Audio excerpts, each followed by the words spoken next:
Boulder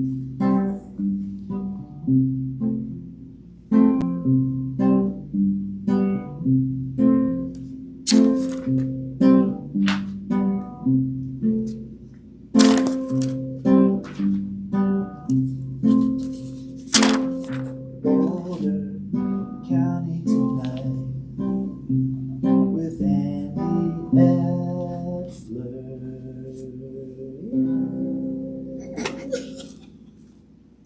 Thank you very much. That's Mr. Clay Rose on the perhaps the new Boulder County Tonight theme song. That's amazing. An unexpected pleasure. I shall now dive blushing. Welcome to the show. Any news? No news? Wonderful. Let's see. Tonight our guest is Mr. Clay Rose of the Gasoline Lollipops. What a delightful character, of course.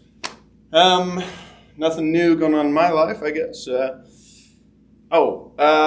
If you're watching this, of course, when it airs on Longmont Public Television at like 10 p.m. or whatever, then you're probably, well, wake up, Grandma. Grandma.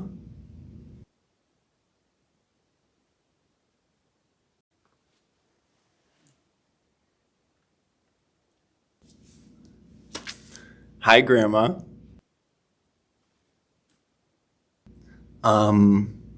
Did you fall asleep in front of the TV? Yeah. Well, it's time to go to bed. Turn off the TV and go to bed. You're up late. You're up too late, Grandma. It's a very common theme, I'm afraid, for Grandma. Stays up late. Not supposed to. Let's see. What's new in my world? Oh my God. My TikTok algorithm's very troublesome for me. At first it was really fun. Had like a nice mix of like aliens and like, you know, ladies dancing or whatever.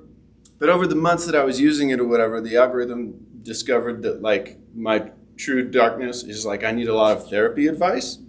And so I was starting to get way more of that, way less of the dancing people, and I had lots of complaints about that. So I'm trying to like lean purposefully in the other direction, you know? I want the fucking robots in the future to think I'm boring. Yeah, what else is going on? Our classic nemesis, the billionaires, are back in the news again. Well, hello. It's me, your friend and neighbor and fellow patriot, Donald Hooverdew, owner of Hooverdew Automotive Sales here in Longmont, Colorado. Now, I'm not here today to remind you that you could be driving a brand new, fully equipped, state-of-the-art, very beautiful Toyota Camry right off the lot today for a very low, reasonable fee. No, sir. Instead, today I'm here to announce my candidacy for Longmont City Council. I'm a business-first Democrat. I'm a no-nonsense, long-time liberal, and I'm here to take care of business. And just like we do at Hooverdew Automotive Sales here in Longmont, Colorado, we're going to get our deals Hoover done. So as we enter this election season, just remember, a vote for Hooverdew is a vote for lower taxes, a better economy, and a return to normalcy for American workers. I'm Donald Hooverdew. I know everyone is hurting, and I want to take care of business. This ad is paid for by the committee to elect Donald Hooverdew, private funding, and the Toyota Camry.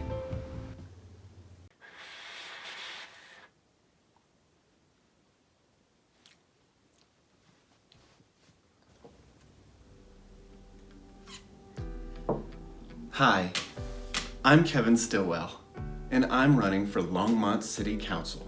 As a modern Democrat, I know that it's important for me to be talking about the right things, because that is what being a modern Democrat is, talking about the right things. I think I'm a great candidate for Longmont City Council because I'm already succeeding at one of the most difficult jobs in the world.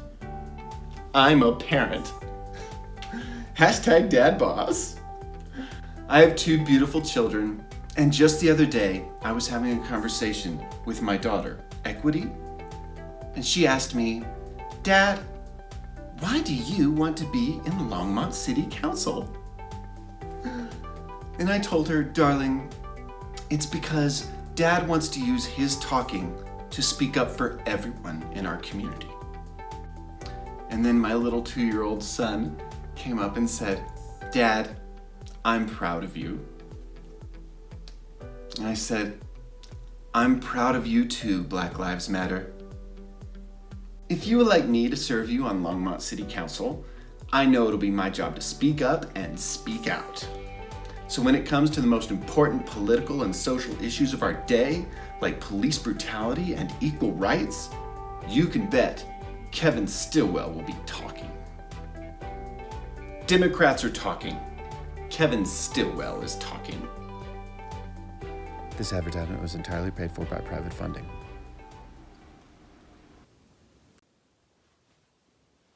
Hello again. It's Donald Huberdeau, your friend, neighbor, and non-specific religious devotee. I'm here with this ice-cold, delicious Pepsi Cola to tell you about my candidacy for Longmont City Council. Right now, America needs solid, mature leadership with a laser focus on supporting our struggling millionaires and billionaires who are the lifeblood of this nation. Modern American heroes like Jeff Bezos and others who create millions of jobs every year should not be burdened by the state with oversight and regulations and taxes that keep him from growing his business and helping more Americans. By helping Jeff Bezos, we also help untold numbers of desperate, disenfranchised Americans. Desperate Americans in a struggling economy. Americans who just need one break, one single opportunity. Americans willing to do whatever it takes to achieve their version of the American dream. You see, that's the kind of American this great nation was built upon. And that's who I'm running to represent on Longmont City Council.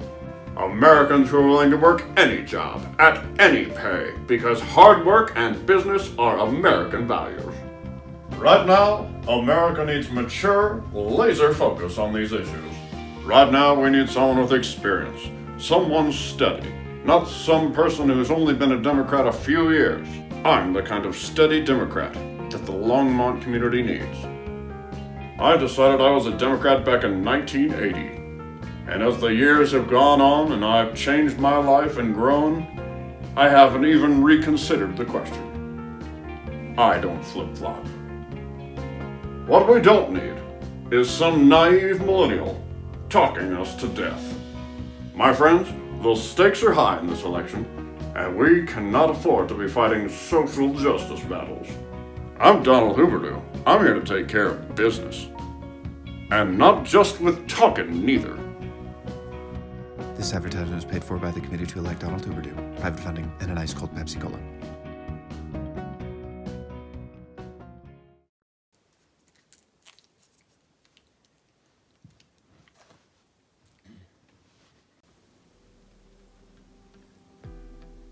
Hey.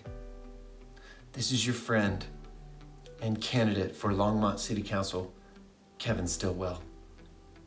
It's good to see you again, but I come today with heavy news. Recently, my opponent in this race released an advertisement which literally ended with him saying the N-word. And I quote, "I'm Donald Huberdeau. I'm taking care of business. And not just with talking N-word." Obviously, this kind of language is disgusting and completely disqualifying from this race. Mr. Huberdeau is an old white racist. He's gone now, and we never have to speak of him again. He's gone now. He's gone now. He's gone now. He's gone now. He's gone now. He's gone now.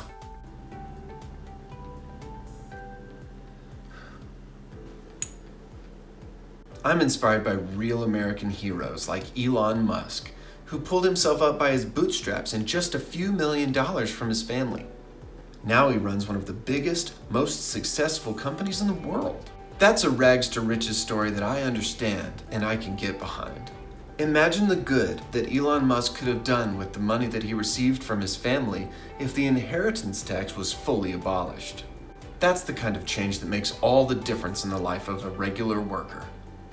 America really is a place where dreams can come true And if we all just keep showing up to work and working as hard as we can, we will all be billionaires. So when it comes time to vote in this election cycle, I hope you'll remember, a vote for Kevin Stillwell is a vote for decency and for us all to be billionaires. And I am the only choice for city council now. I'll see you soon, Longmont. This advertisement was paid for by private financing and the Committee for Dark Money in Politics. I'm Donald Huberdew. Mentos is the fresh maker. Now listen to me, you son of a bitch! I'm not a racist. You're a racist. I'm not canceled. You're canceled. I'm not a racist. It's impossible. I have been a Democrat since the 80s. I voted for Obama. There is an African-American man who works at my office. He cleans up around the place. We call him Jimmy. He's a great employee. I will not be called a racist or a bigot or old. I am not old, you little son of a bitch! That makes me so fucking mad!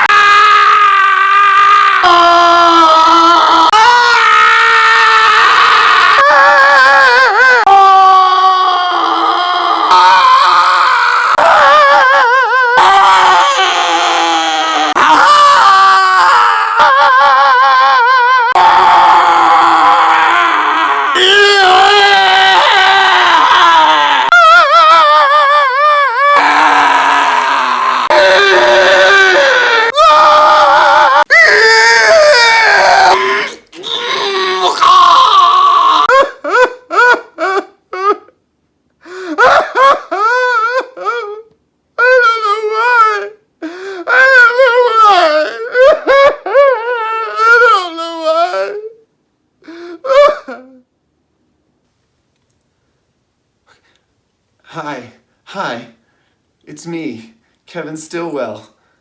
I'm running for Longmont City Council, and I would very much like to read you this public statement. I know that things can get a little crazy during political season. I'd like to voluntarily apologize for any inappropriate behavior on my part. I just love this country so much, and it's time to get back to the real issues like further tax relief for millionaires, better and more consistent public posturing on important issues while still maintaining the status quo, and changing the corporate gains tax to better reflect the freedom of America. I'm Kevin Stillwell, and I'm talking.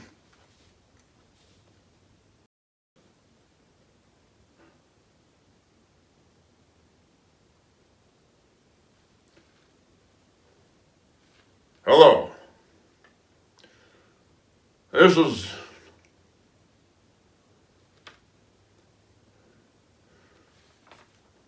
You know who it is.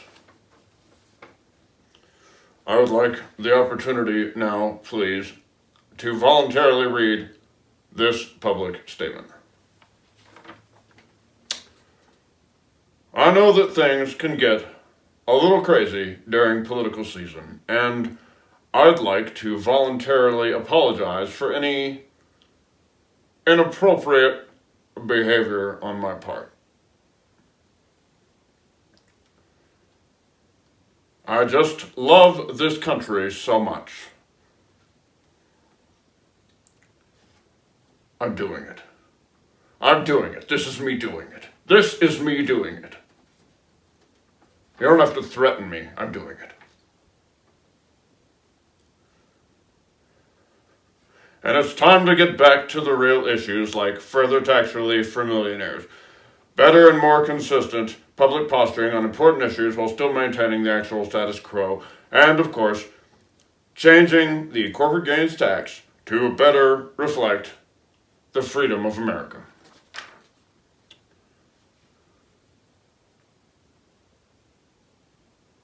I was Donald Huberdew once.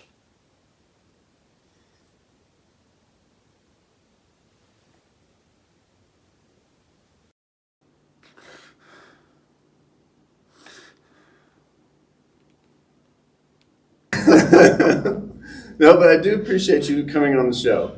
And Thank thank you very much. I feel like you're a great artist. Oh, thanks. And I've been writing songs my whole life, and I'd like to think I sort of like know about the art form on some level. I feel like you're a great writer. So thank you for joining us. Thank you. If you know anything about it, then you're ahead of it. I feel like it is. I feel like rhyming's nice. I don't know. Being able to do it again is a nice trick too, you know? No, I appreciate you coming on. And I want to respect that you're a great artist. One thing you may not know about me is that I'm actually one of the world's great interviewers. Oh, So that's right. awesome. Yes. Well, I'm in luck then. Yes, you are in luck, I'm afraid.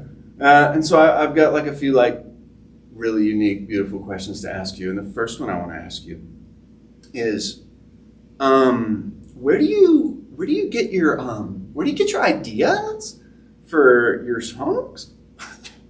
You ever get that question in interviews? What I was hoping that you weren't going to ask Yeah. is, what comes first, the music or the That lyrics? was the next thing I was going to say. Oh my God. What comes first? I was like lyrics? actually driving here in the car. I was rehearsing ways to gently let you down if you asked me that question. Yeah. Because I'm never answering that Yeah. fucking question. What again. is the genre that it doesn't hurt your voice? How do you remember all How that? do you remember all those words? Yeah. No, none of those questions. But I do want to like talk to you about being in the arts. Because like some episodes, you know, it seems like it's inappropriate to always have a politician to chat with. Let me ask you this. I think the arts is sort of like the politician's job in that it is a public service oriented job and sometimes underappreciated, certainly under monetized. Why are you in the arts? Yes, right.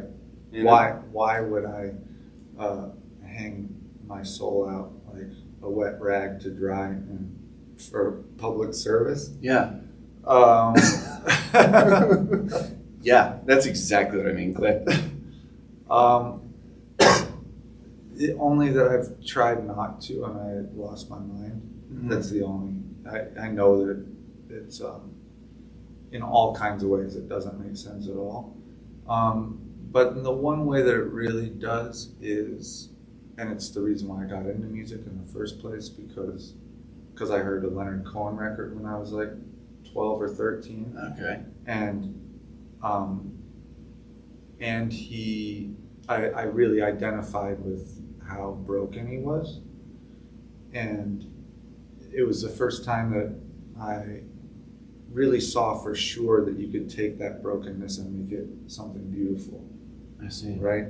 And that there was any constructive use for it at all, other than just being broken. Yeah. And when I saw that, like, oh, there's worth in this. Like, you can do something with this. That's awesome. Mm-hmm. And that's what allowed me to save myself and to save my sanity, Mm-hmm. was finding that. And so when we play live, I mean, there's a lot of crappy shows, as you know. There's a lot of people that don't care, or, you know, people watching football or whatever. But I happen to be an expert in that area, the crappy shows thing. If you need advice on it, I've done a lot of them. I've done plenty. I had like a decade of paying my dues. But the good shows, when people are there and you can tell that there's this like communal exercising of demons, right? Yes. And that's what we're all doing together. And that's the real show. Like, that's why I do it, is for those shows. And we used to play every Tuesday night at Waterloo in Louisville. We did that for 9 years. We had that gig. And the last, I'd say 4 years, it was off the hook, because everybody knew what to expect, and they would come every Tuesday, and we called it church. People would come to church and we'd sweat it out, and the place was tiny and it would get packed, and we'd just be sweating profusely, and the music was loud, and you would just, it was like one body sort of like shaking it off, you know. I goddamn do know, actually. Yes, sir. When I was a younger person, I'm still very young and handsome, thank you. But when I was like 19 and shit, I was a professional worship leader at a church. Oh, Okay? wow. And What church? What down in Texas. What kind of church was it? Well, they call it non-denominational. Okay. It means like they'll take a Baptist or a Methodist or whatever. They'll cash a check from anybody. You know what I'm saying? Yeah. Oh, he doesn't have to put it like that, but he did. So I was like remembering that's kind of how I developed my musical skill set. It was just like 3-chord songs and emotional content out the fucking wazoo, Yeah. right? And they would all sing along, right? And they'd all kind of like have like a concert effect, like you have. That it's the same, like you say, it's like church. Yeah. It's like the burner community called like a tribe. That's our tribe, you know? I hear that's not PC anymore. Yeah, I hear that's not PC It either. got canceled for us, that word. We're not allowed to say that word. That's probably fair, but As like, white guys, we're not allowed to say a lot of words. I think that's fair. We're very good at language. I'm sure we can find new Of course words. it's fair. I'm just letting you know you fucked up. No, I think they call it that. I think the burner community does still call it that. And furthermore, Oh, the Burning Man. yeah, the Burning Man community. Wow, yeah. They wear headdresses and shit. Like they're like, you know, I know. they wear like all kinds of like appropriated things. Like that's like half the thing is like the melting pot of ideas. I can't say I'm against it or for it. I'm a First Amendment guy. But you're right. Whatever makes people happy. If you want to get naked and go out into the 120-degree desert, you know, and get sand blown up your crotch, that's your business. For me personally, I could not think of a more accurate description of hell than Burning Man. All right, we're gonna have to connect on this real quick because I have thoughts, and we have to talk about this. That's one of the reasons I like going on tour. I always felt like, and I can never really feel like I'm clean sleeping in hotels or whatever. But Burning Man, I don't know. We bless the whatever artists have people, but like, yeah, dirty's bad for me. I don't like dust. Especially if you're tripping on drugs, and they all are. So it's like you go out there where there's not a bath for 100 miles, and you're going to be out there sweating and covered in dirt for 4 days, tripping? That's a problem. No way. I would lose my mind. I would literally be spitting on my body and with a toothbrush. Making mud. Yeah. I'm telling you. So I recently went out to an art project in Utah to shoot an erotic film in like the salt flats out there. And you were the star. No, I was just helping make the movie. You were a grip. Yeah. Oh, I was a grip, all right.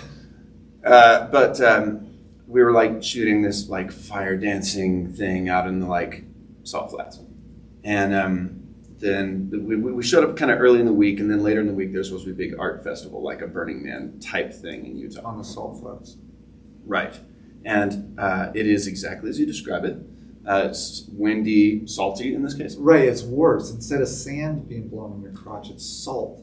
I don't know. I prefer salt. I think, but like we had. Though, in your orifices. Yeah. If you were to walk around barefoot, I think it would hurt your feet. We're wearing shoes all the time. Walking around naked, you're getting salt in your orifices. Oh, my dearest companion, Urvashi, brought me these shoes just for that trip.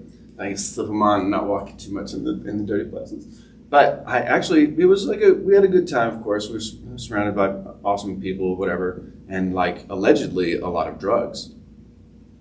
And These other people were doing drugs. No, they would never.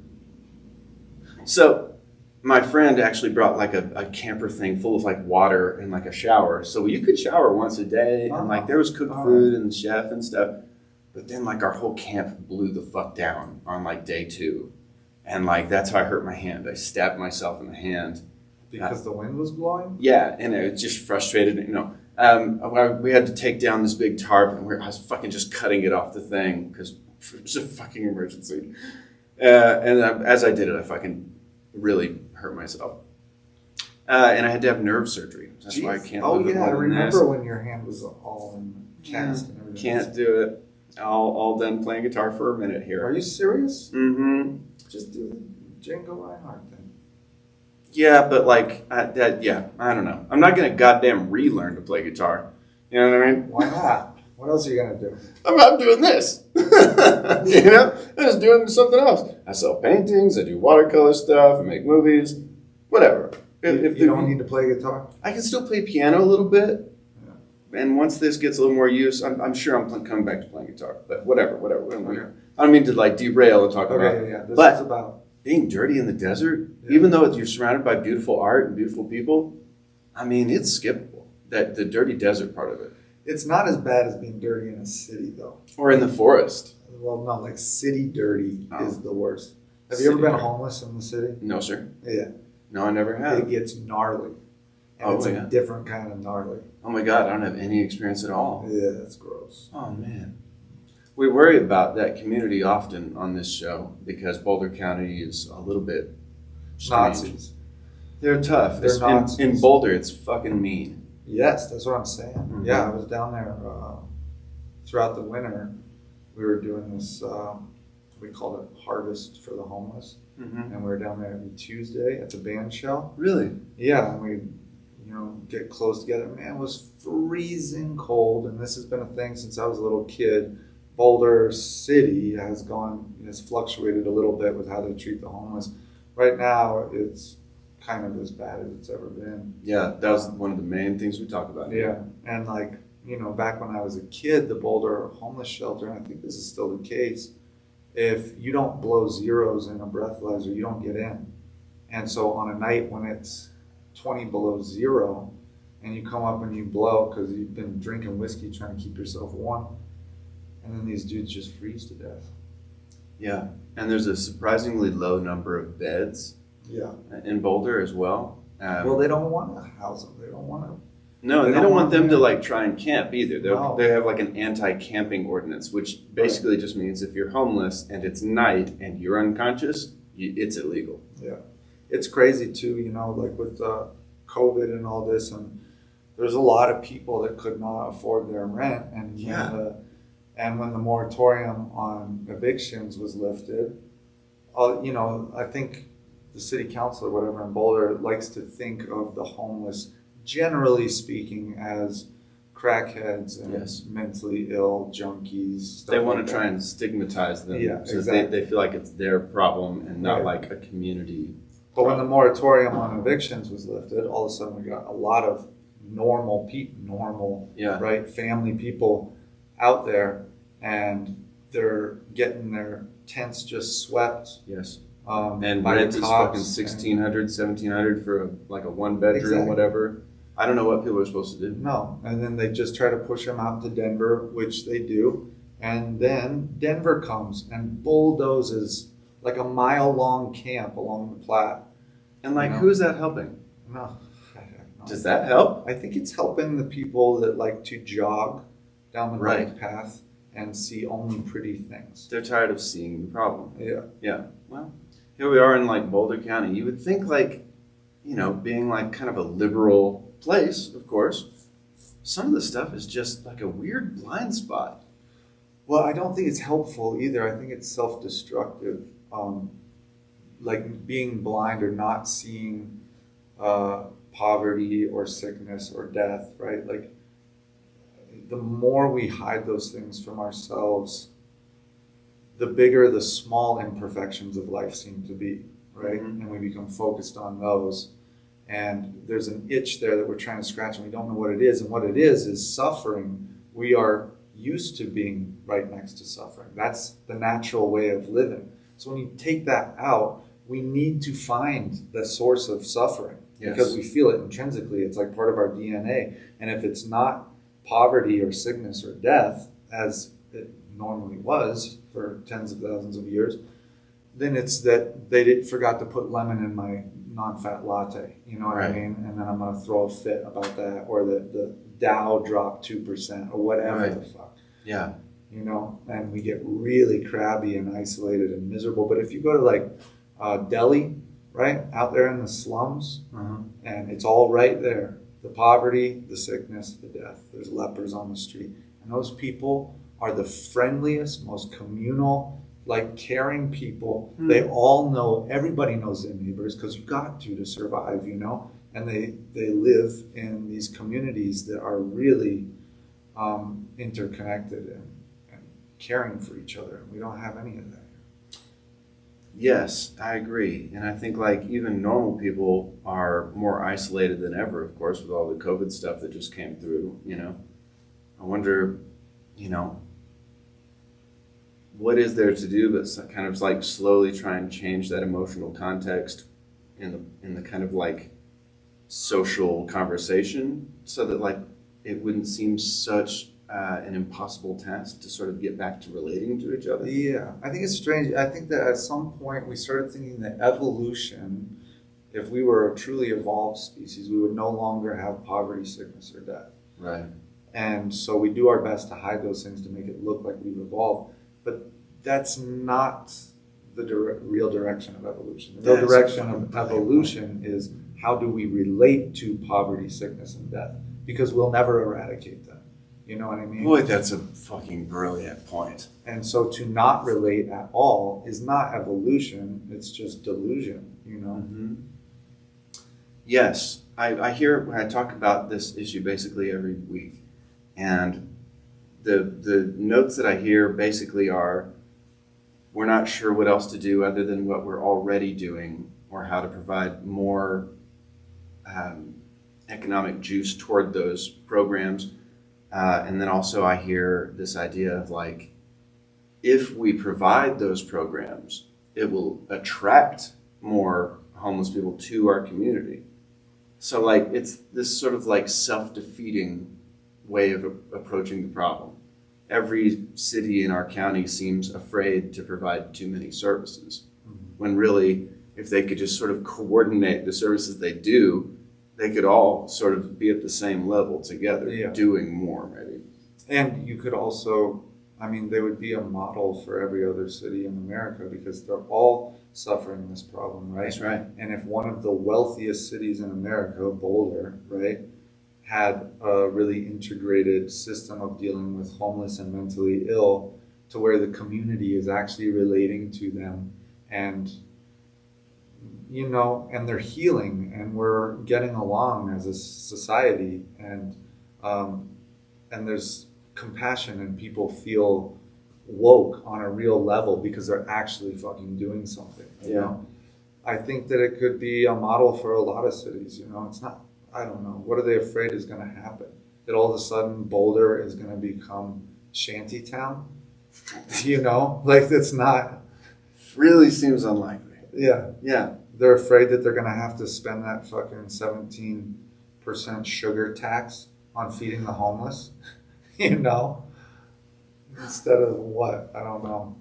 No, there are some ideas kind of bubbling up in our community. I'm not sure what a lot of them are sort of like projects people are doing, but like there are some ideas for just like businesses themselves to start getting involved in like feeding these homeless folks, and that's something that any community could do across there's like we're working on some. Yeah, we were doing that, and you know, like the cops, we never got kicked out when we were doing the Harvestville Homeless, but we had plenty of cops let us know that they were not stoked about us being there and supporting and encouraging the homeless problem. And like I said, this is like, you know, 0 degree day and people out there are wearing wet socks. Yeah. You know, and that's what we're doing is giving them dry socks and feet warmers and sleeping bags so that they don't freeze to death.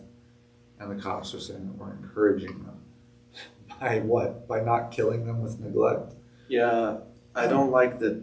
It's because the cops, of course, have been asked by the city council to like show up to the person that's like camping under a bridge or something and like take their shit and like politely ask them at gunpoint to stop existing. Yeah. You know what I mean? Yeah.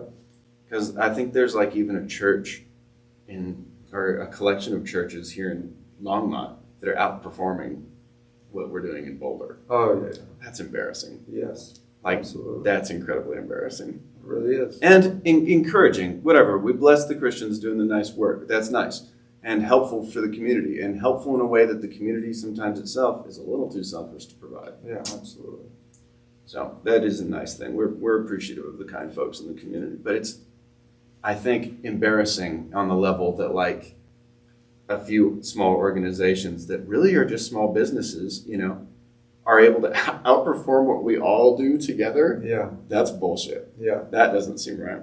I mean, I get the appeal, man. When, you know, when COVID was happening, I mean, you know, last year, and we're all in lockdown, and I was losing my mind, and I hadn't played a show in front of people in record-breaking time, and I get the appeal of just wanting to like slip into something comfortable, like a warm bath and a Netflix binge, and forget that anything is going on outside. And I did that for a while during the pandemic, and I started getting really miserable and crazy and borderline suicidal. And it was one day that I was at the corner of Canyon and Broadway, and I was like so self-obsessed and self-pitying and depressed. And I looked out the window and saw all those dudes in front of the band shell there, and they're freezing their asses off. And I was like, oh yeah, how do you stop like feeling miserable and hating yourself? You help somebody, dummy. So yeah. I started doing that purely for my own selfish reasons to try to save my sanity. But that's how brains work. It's not like some manipulative tactic in the world. It's just like, there are things that you can trigger, and one of them is this. Yeah. Yeah, that's a beautiful, of course, idea. Thank you so much for coming on my stupid show. Yeah, thanks for having me. It's been a blast. I really like your theme song. Thank you very much. It's an instant classic. I do have the weirdest feeling at the beginning of the show. I always tell Grandma to go to bed or whatever. Sometimes, Grandma's on medicine, right? And like, whatever. If she stays up. What kind of medicine is she on? I don't know. I don't know. And sometimes she says that, like, when she stays up late, she gets scared of late night TV. Of your show? No, but just like in general, I guess. Like, it just sort of like.